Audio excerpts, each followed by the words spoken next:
Hey guys, I'm back at it again, ready to read you an article that I was just looking through and reading. It's very telling to how our sun is not 93 million miles away, nor do we revolve around the sun on a planet like we've been told. And I just thought this was a really awesome flat earth proof written in a really short and simple article. It's an experiment that you could do for yourself to prove that the sun is a light 32 miles across.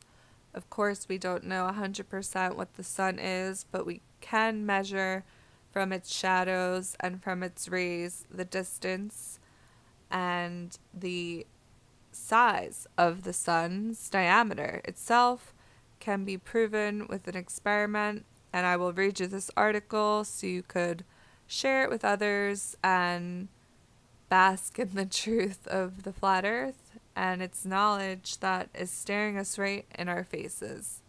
Literally, the light and the shadows on our earth are very telling, and I'll just go ahead and read this for you guys. So I'll post the link in the description as well if you don't like my voice. I know some of you out there can't stand to listen to me, but for those who want to, I'll just go ahead and read it for you. This is written by the International Flat Earth Research Society back in December 1978. Sun is a light 32 miles across. Dr. Robertson, one of our British members, made the discovery and conducted this experiment to prove from a practical common sense, demonstrated and demonstratable experiment the sun is 32 miles across. See the difference in our methods to the absurd childish games of theoretical physics, the crude burlesque comedy satire on sanity called Einstein or fairy tale fable physics. In fable physics, also called science, you discard mere facts and just say anything. Truth is whatever you want it to be. 2 plus 2 could be 7 or nothing. So they can say the sun is 1,000,000 times larger than the earth, or say 10 billion times. Makes no difference, as not a word of modern astronomy is true. It is demonstrated by the sun's rays. It is 32 miles across. Also, the nautical almanac bears out the fact that the sun is very small compared to Earth, but very large compared with the tiny planets. In books on astronomy, we are gravely told that the sun is more than 1,000,000 times larger than the sea-earth globe. The writers who make these extravagant assertions do not attempt to give us any good practical evidence in proof thereof. The authoritative assumptions are supposed to be sufficient, in spite of good authorities against them, and the opposition of science against science. Let an observer stand by night directly under a lamp-post.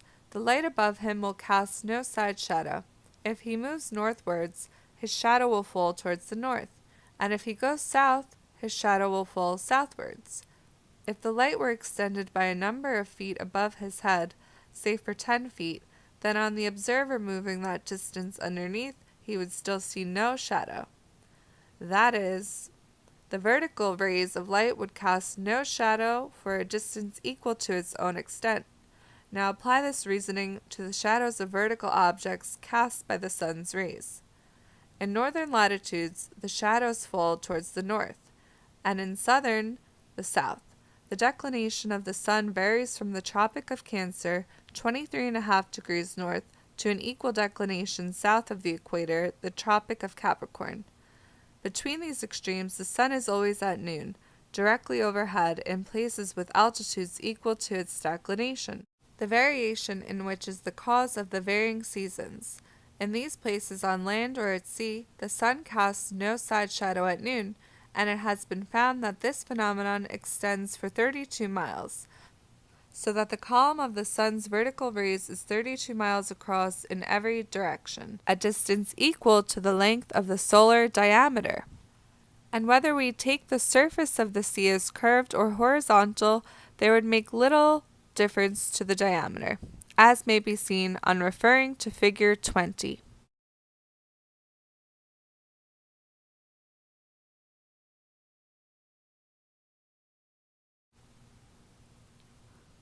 Diagrams and arguments demonstrate that the diameter of the sun is only 32 miles across. Thus, the sun is a small body as compared with the size of the earth. Yet, as compared with the planets, it is a giant, and as the psalmist says, a giant rejoicing to run his race. The Nautical Almanac bears out the truth of the sun's comparatively small size. It gives the sun's semi-diameter 16 minutes of a degree. 1 degree of a latitude is equal to 60 miles, and as there are 60 minutes to a degree, twice 16 minutes must be equal to 32 miles. The sun's diameter by no less an authority than that of the navigator's chief almanac! Exclamation.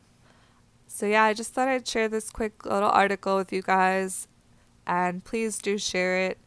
Please tell all your friends if you can. Try to get them to see what is right in front of our face and try to see past the lies we've been told. And I hope you all are having a great day. Thank you so much for listening, and I'll see you guys soon. Bye.